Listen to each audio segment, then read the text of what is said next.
everybody. Welcome back to the BFD Advisors podcast. So excited to be back telling you guys a whole bunch of great information that we've been compiling in our coconuts for a long time. And I'm here, of course, with my co-hosts, Sean, Duncan, and Sharrin Fuller, two of my favorite people per usual. And excited to hear talk. This episode is going to be all about give it away. What the heck do we mean by that?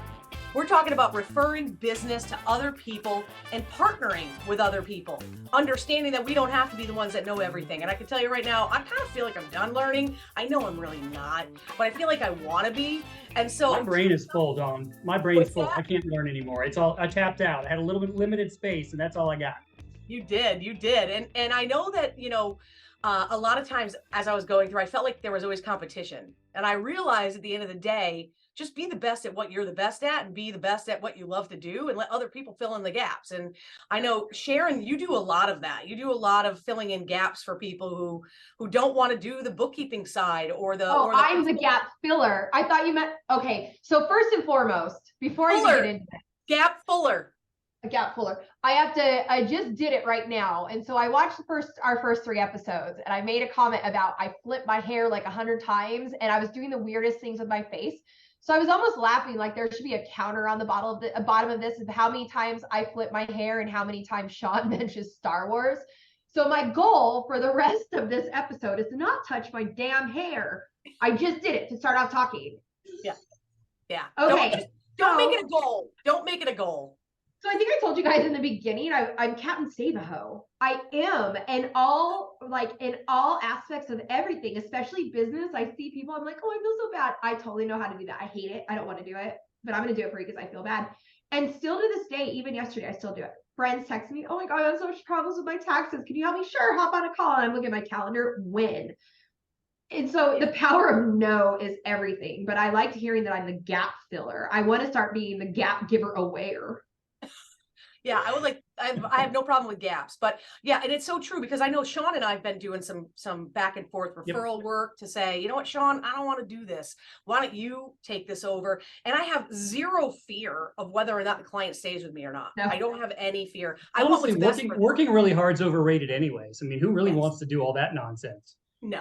But the worst is when you have a client that you want to give away and no one wants them and you're like, I feel really bad. I'm just going to tell them no, but they're never going to leave me alone. And I'm going to keep bringing up that one client that eventually I just bullied Dawn into taking, but I know she's rough on me, that one. But at the end of the day, it's like sometimes that change is good for the client too. I've been looking at, you know what, I'm not your best fit. I've been having these conversations and it's like, it's not a bad thing. I'm not in a growth point where some people are. And if you're in a growth position and you want to grow your practice, we're not saying there's anything wrong with that, but there may be gaps. I'll give a great example, ERC and R&D credits. I don't want anything to do with it. And so I've built a relationship with Randy Crabtree over at Trimera and he's phenomenal. That's all they do. They don't do anything else but that.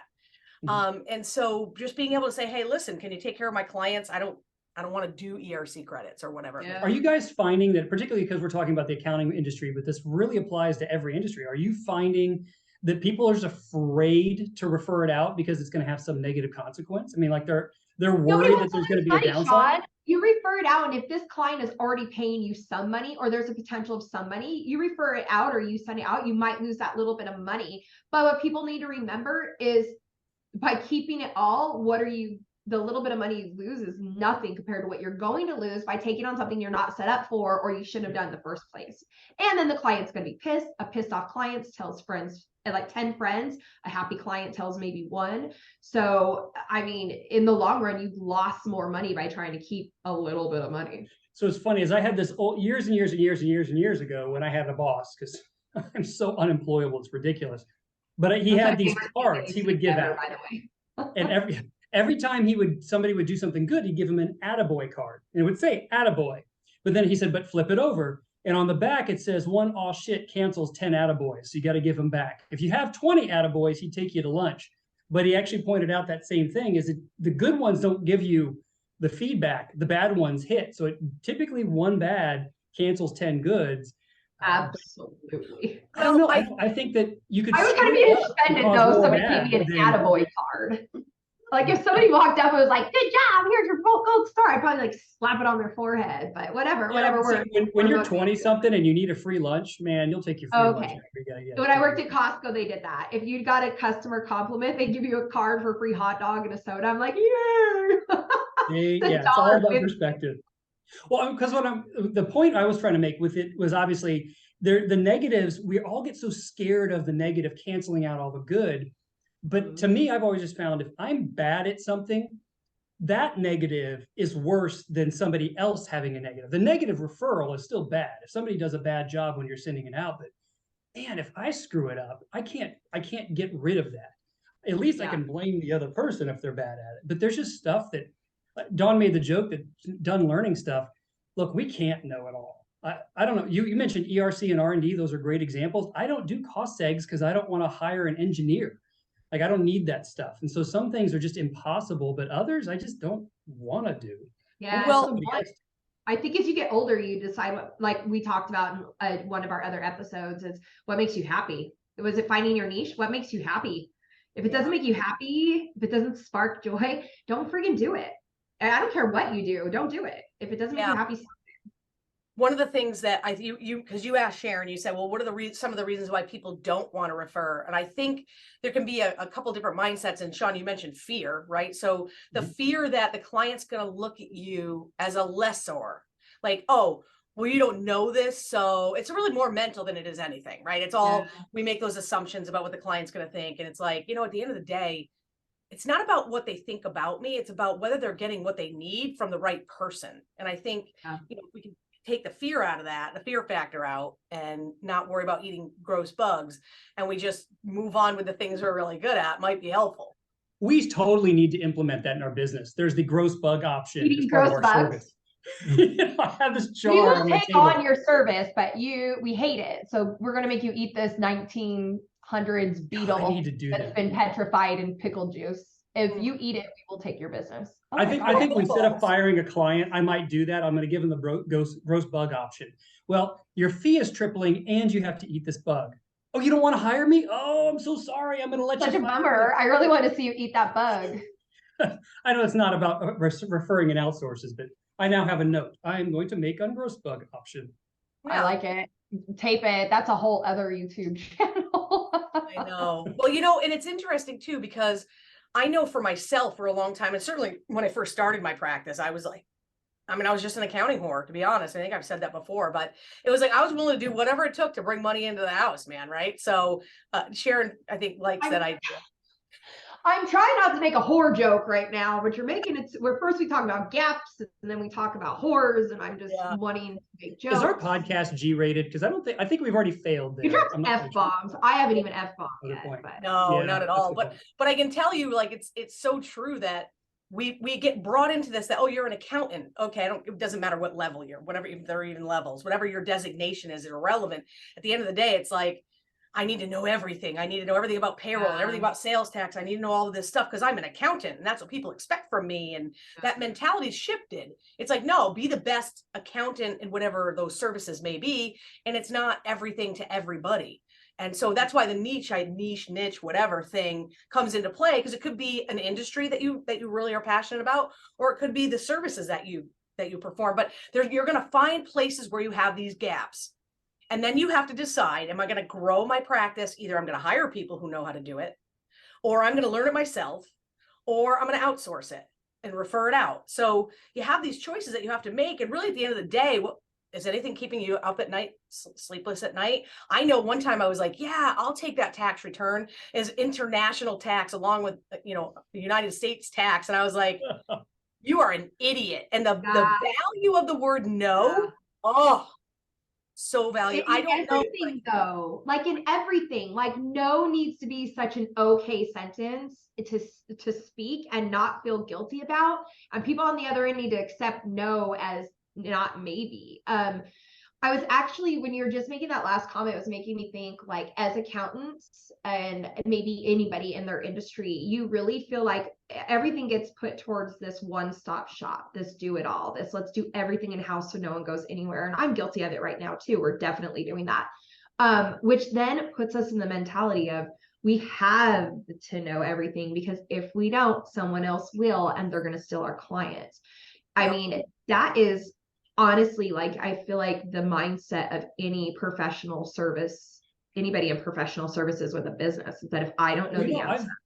I've built my firm on a little bit of that. Now I'm sitting here thinking about it on the no, I don't do that, but I have the team. So we do the wealth management and the insurance and the tax strategy. I don't do tax prep, but then we refer the rest of the stuff that we can't do. And what we can't do in-house, actually, we're not even really doing it in-house. We have a partnership or a joint venture or a referral relationship. So we've created the one-stop shop. Really, I'm thinking about this. You're white labeling. You're white labeling. Yeah, and it's even if I don't white label it, I still that. hand it off to someone. That's the cool thing. So here's the problem I always have with white labeling, right? So white labeling means you're taking it on under your company's name. You're saying my company does it. Your company is representing the final product. So you have to have such a trust and such a healthy relationship with the people that you're sending to. Otherwise, you end up in a world of hurt. If you take on all this business and the people or whoever you're referring it to is like either does terrible or they don't do it, and then you're like, what do I do now? What do I do? I'm so screwed, because no one's going to take it on, and it's last minute, and it's going to take 10 times more. And Sean, did you go through something like that? I feel like one of us went through something like that. I think we all have. And there's a lot of different layers of the way to say no on this. You can just flat out say, no, I don't do it. You can refer it.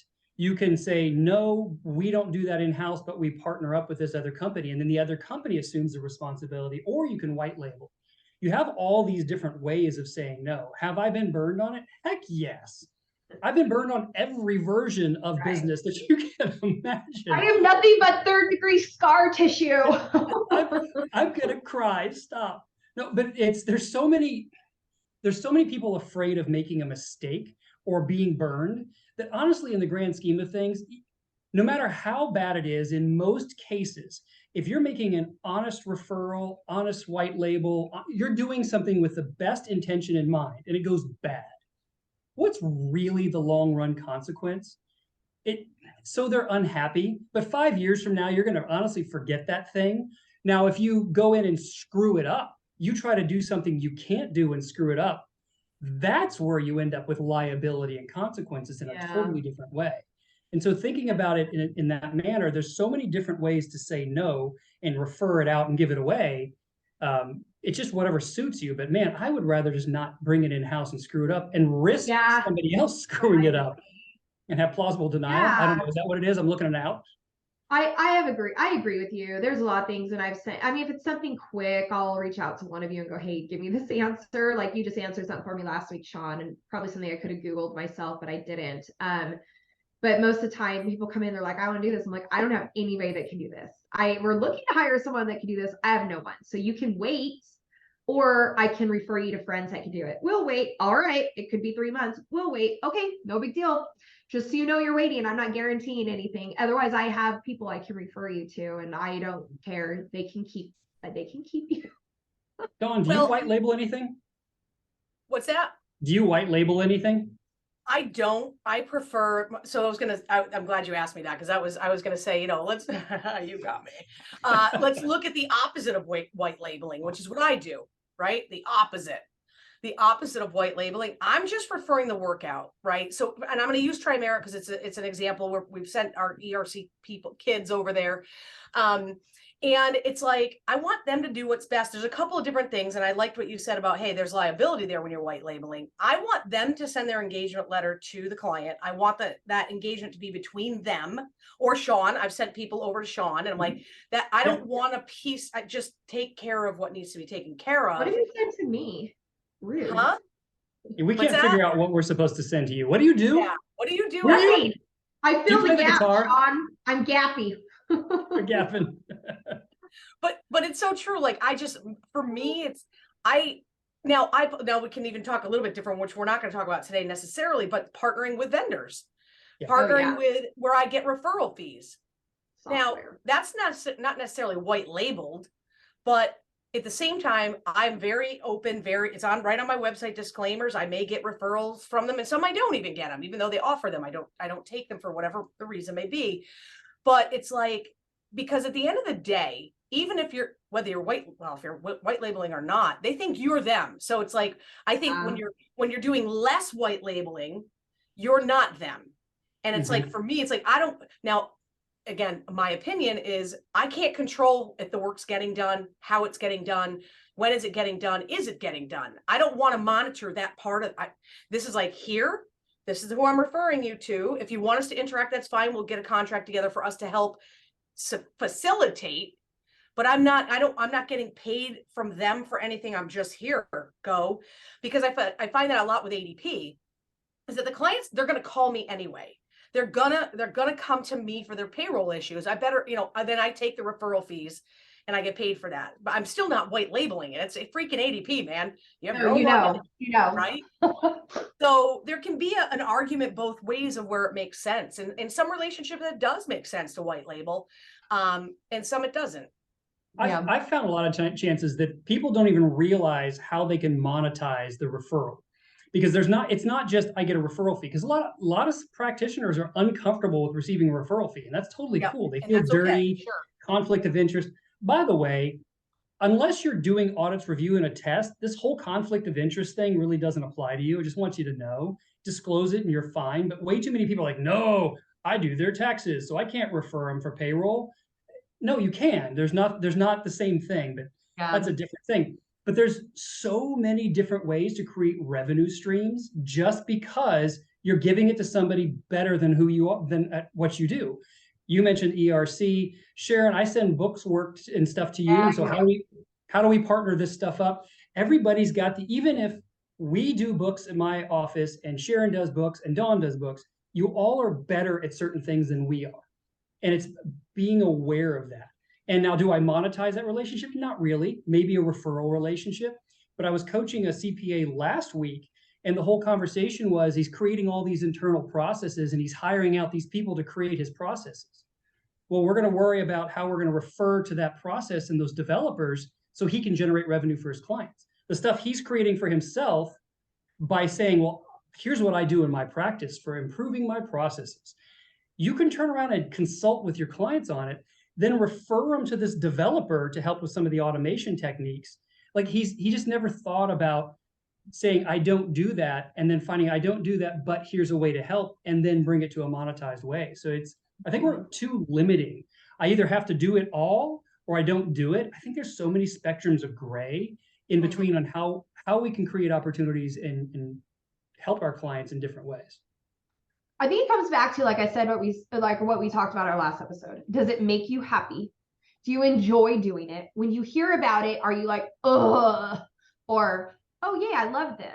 And I think if it's not the, oh yeah, I love this, refer it out. Don't even white label it. Why are you white labeling it? If you there's so much babysitting in white labeling. I always tell people, don't white label something unless you want to actually do it yourself, because you are taking on liability. You are getting paid for it. The end product is yours.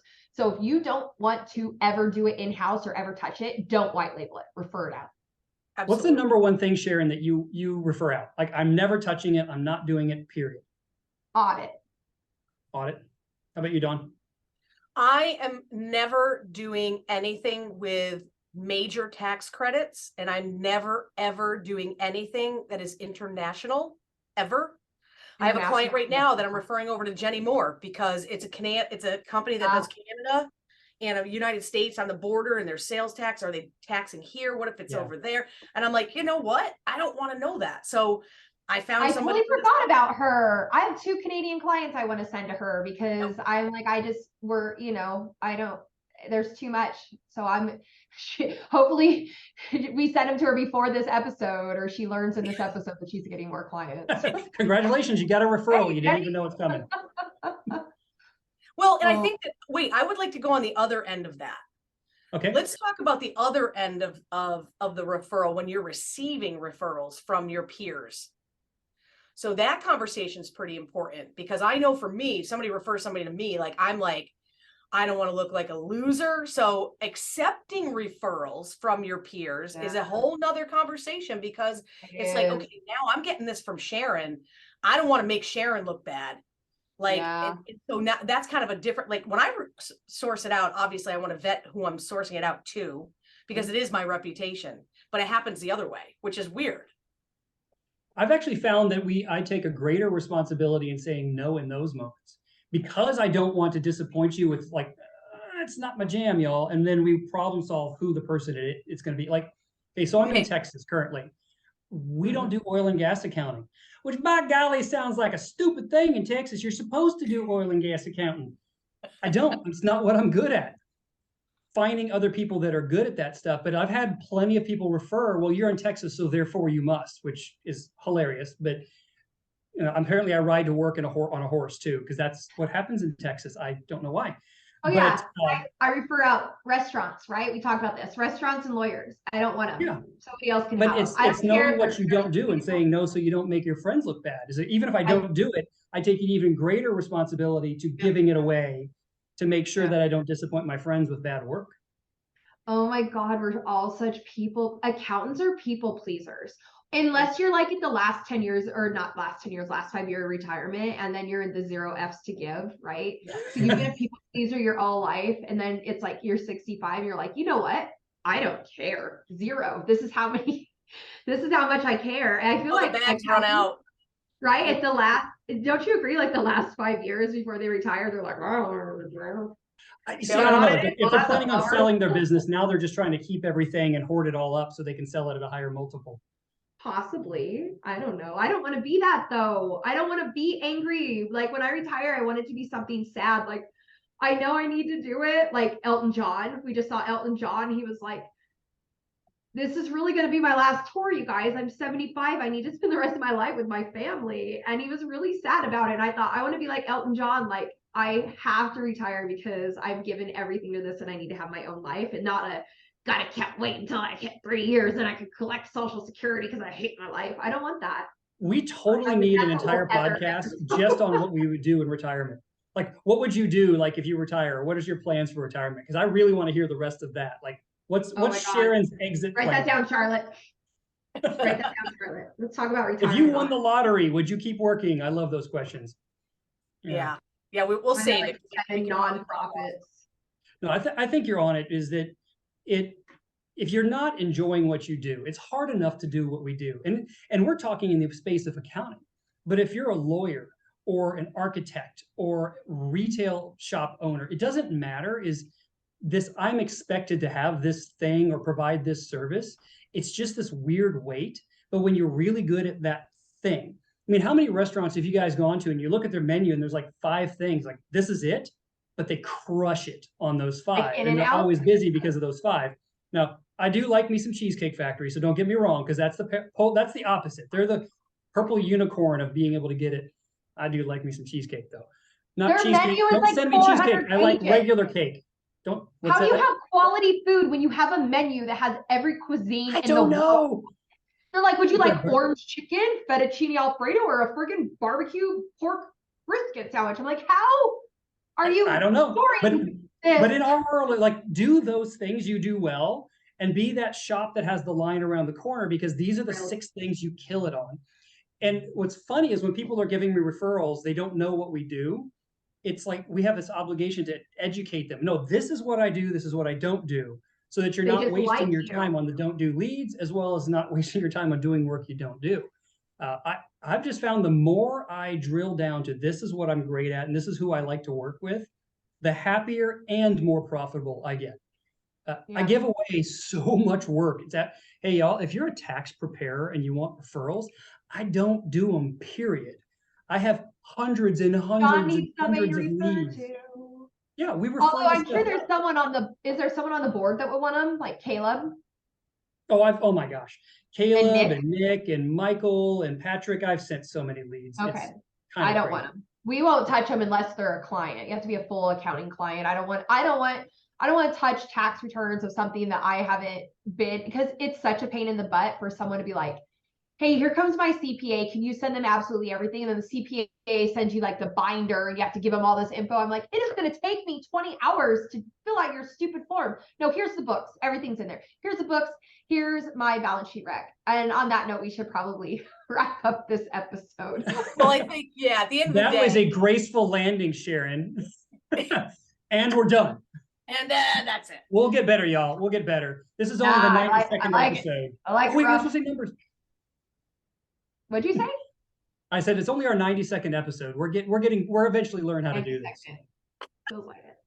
Well, at the end of the day, this has been a great conversation. I love talking about this stuff because it's like, it reinforces like, and sometimes helps me like really solidify my decision on, am I doing this right? Am I making the right choices for my firm? Am I doing the right thing? And I always think that we're all always trying to do the right thing.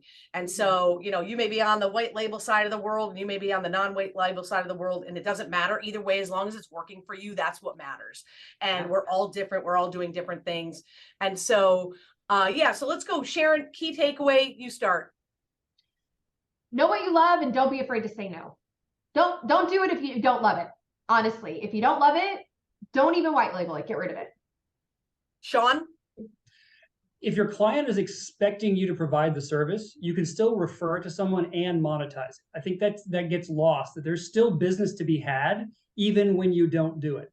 We do wealth management, but actually I don't. Somebody else does it, but yet I get to participate in it because of a license. And so it's a thing that I passed on for years and years and years and got nothing for it and gave all these referrals. There is a way to not just refer it and give away that opportunity. There's a way to pull that into a business model if you're interested.